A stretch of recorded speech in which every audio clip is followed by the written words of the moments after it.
as abordagens concentradas na racionalização do trabalho surge com o movimento das escolas das relações humanas das décadas de 1930 e 1940.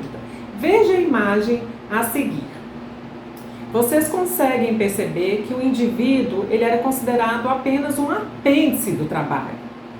Com o surgimento da escola das relações humanas, isso começa a mudar, né? A passos lentos a princípio, mas já é muito significativo porque começa uma mudança de fato dentro das fábricas, das indústrias. Então isso é muito significativo. Então, gente, existe um elo entre a sociologia e a administração. Como que é esse elo? A sociologia aplicada à administração, ela vai estudar os fenômenos que ocorrem no ambiente das organizações.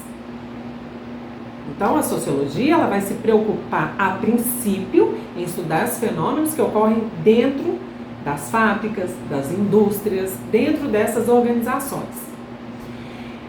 Mas a gente tem que pensar para além, porque a organização não remete somente à questão da indústria e da fábrica, ela vai muito mais além. Então, o que é uma organização?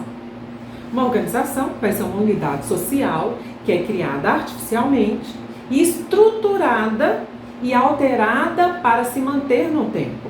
Então, vejamos algumas organizações. A família é uma organização, a escola é uma organização e as empresas são organizações. E vocês percebem que elas se modificam constantemente para se manter no tempo? Hoje, se nós pensamos em transformações e mudanças para se manter no tempo, eu consigo pegar, por exemplo, essa aula nossa. É uma aula online. Se nós pensarmos há 100 anos, 200 anos, isso seria praticamente impossível, não, né? Era impossível. Hoje, com o avanço da tecnologia, possibilita que haja esse distanciamento, mas que vocês tenham acesso ao conhecimento. Então, este é um exemplo dessa constante alteração e mudança para se manter no tempo. Então, o que é uma empresa? Se eu acabei de falar que uma família, uma escola é uma organização, e a empresa? Que tipo de organização ela é? Então, uma empresa é um tipo de organização cujos clientes trocam seu dinheiro pelos seus bens e serviços que ela produz. Então, eu vou tirar o meu dinheiro para poder gastar ou trocar o meu dinheiro por determinada coisa que aquela empresa produz. Então, se eu penso em administradores, eu estou falando em especialistas em organização. Eu estou pensando profissionais que entendem essa dinâmica das empresas. E o que é administração? A administração vai ser a aplicação de técnicas com o fim de estabelecer metas para poder operacionalizar o seu atingimento. Nada mais do que isso. É um conceito simples e fácil de entender. Então, por exemplo, se eu penso variáveis da cultura, tecnologia, preceitos e sentimentos. Então, o encontro da administração com a sociologia, ela vai acontecer justamente na interação da cultura e subcultura desenvolvidas nas organizações.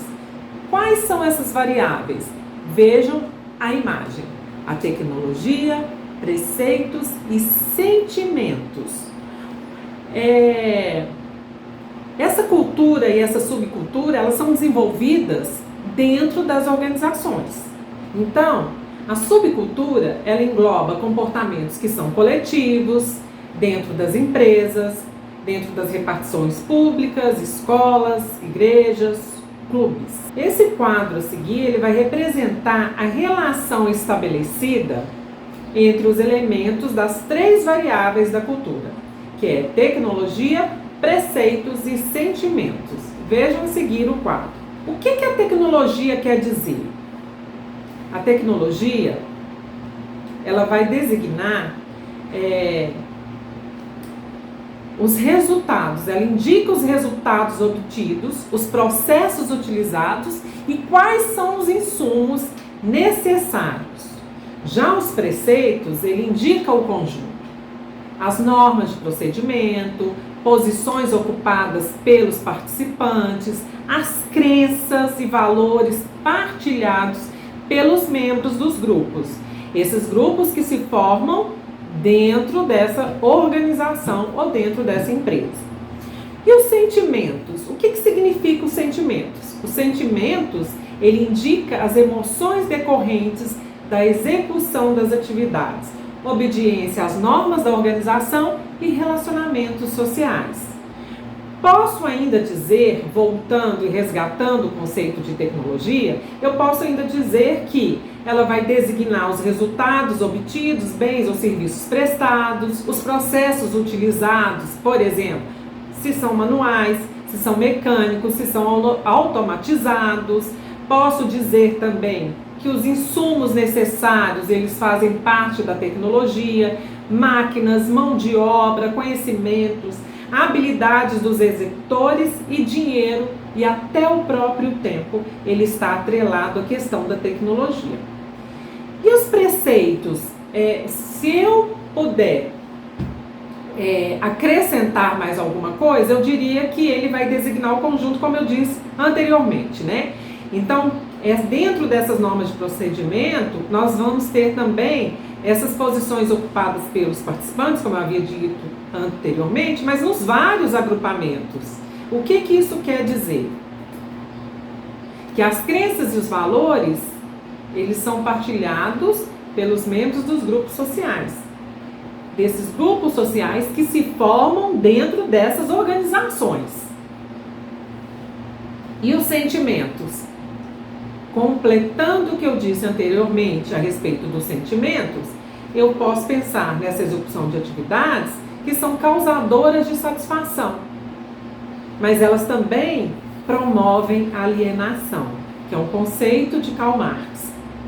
A obediência às normas da organização, que vai determinar as posições de hierarquia e, consequentemente, também vai designar inveja, raiva, medo. Quanto mais alto o cargo, a posição que o indivíduo ocupa, maiores são as probabilidades desses sentimentos surgirem em relação àquela pessoa devido à posição que ela ocupa. Então, medo, raiva, inveja e vários outros que nós tenhamos em mente agora nesse momento. E os relacionamentos sociais, eles são geradores de simpatia, admiração e muitas vezes também de desprezo. O fenômeno mais importante das ciências sociais reside na aproximação de duas disciplinas, economia e sociologia. Durante muito tempo, no século passado, elas estiveram distantes. Desde a morte de Weber até o início dos anos de 1980. Por quê? Por causa das diferenças do estilo discursivo, dos métodos de trabalho, das formas de organização comunitária e os fundamentos teóricos. Então, isso faz com que haja um distanciamento dessas duas importantes ciências. A sociologia, ela vai mostrar desde o início que as relações sociais, elas estruturam a troca entre os agentes presentes nos mercados. Mas o que são mercados? Para a sociologia, mercados é uma coisa e para a economia é outra coisa. Mas então vamos entender na perspectiva sociológica. Então, mercados, eu posso defini-los como formas mais ou menos permanentes de interação, onde os indivíduos eles vão fixar seus laços sociais e estabelecem uma relação de submissão na qual eles vão se submeterem a recompensas e sanções. Isso na perspectiva de Steiner, tá? Pensando que é uma visão em relação à questão de mercados, a conceituação de mercados. Então, a sociologia, por exemplo, ela vai entender o mercado como estruturas sociais que são concretas e que vão resultar de processos e práticas de um conjunto de ações. Então, dessa forma, a concepção de mercado em sociologia ela vai obedecer a uma definição no plural, falando em mercados e não mercado. Mercado, então, é entendido no singular como uma instituição livre de entraves de natureza moral, religiosa ou legal. Ou seja, no mercado posso tudo, tudo é permitido. Então, a partir do momento que há uma constatação dos mercados como produtos históricos, ou seja, que são dotados de historicidade e principalmente como produto de ação humana inserida em um tempo, em um determinado tempo, em um lugar e um espaço. Então, começa a se observar principalmente a existência de uma relação mercantil, que não é a base essencial de todas as organizações econômicas. Então, nós temos que ter isso em mente, né? Então, ainda é importante nós lembrarmos que as relações econômicas, elas são inseparáveis do contexto social.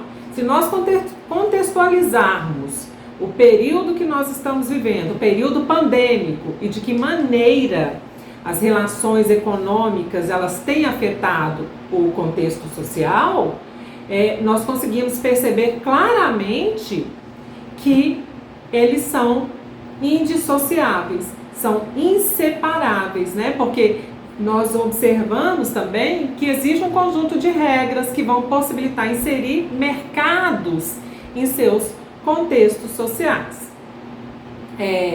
Então, é possível verificar que com uma maior articulação dos consumidores, mais rigor da legislação e uma ampliação da concorrência e abrangência dos meios de comunicação, a inserção de organizações e o desenvolvimento das suas estratégias de gestão. Então, o desenvolvimento dos produtos, dos serviços, eles devem buscar o alinhamento e para que exista, né, uma sensibilidade ao contexto social no qual estabelecem suas estruturas de operação, de produção e de comercialização. A perspectiva clássica das ciências econômicas, ela vai dedicar tempo ao estudo dos mercados, com mais consideração com relação aos preços. Então, vocês percebem que existe uma preocupação maior em estudar os mercados, mas com uma preocupação aos preços, do que sobre a visão dos mercados como entidades influenciadas por instituições. Desse confronto e das discussões sobre a escolha racional do indivíduo na economia e a visão da sociologia, que a escolha do indivíduo seria pouco mais do que uma ilusão, né? Então, nós temos a ilusão que estamos escolhendo. Por isso a importância dessa pesquisa interdisciplinar na percepção da economia como global e aplicável a todo tipo de comportamento humano. Então, a partir desses reconhecimentos de que os fenômenos sociais eles se baseiam-se no papel dos indivíduos e da noção do papel das instituições nos mercados, foram desenvolvidos na década de 1980, principalmente nos Estados Unidos, trabalhos analíticos com o uso de instrumentos conceituados chamados de estranhos à teoria econômica, por incluírem novas perspectivas sobre a interação entre as instituições, os mercados e os fenômenos sociais. Se nós pensarmos na visão, né, ou com a visão dos mercados como formas de coordenação social, que são suscetíveis a conflitos e imprevisibilidades, o direito e a economia aproximam-se das ciências sociais e surge a nova sociologia econômica, que vai ter, a princípio, uma fundamentação teórica nas ideias de Karl Polanyi, Karl Marx, Max Weber e Joseph Schumpeter, com a proposta de ampliação da visão do mercado como formador de preços para a imersão da economia na vida social.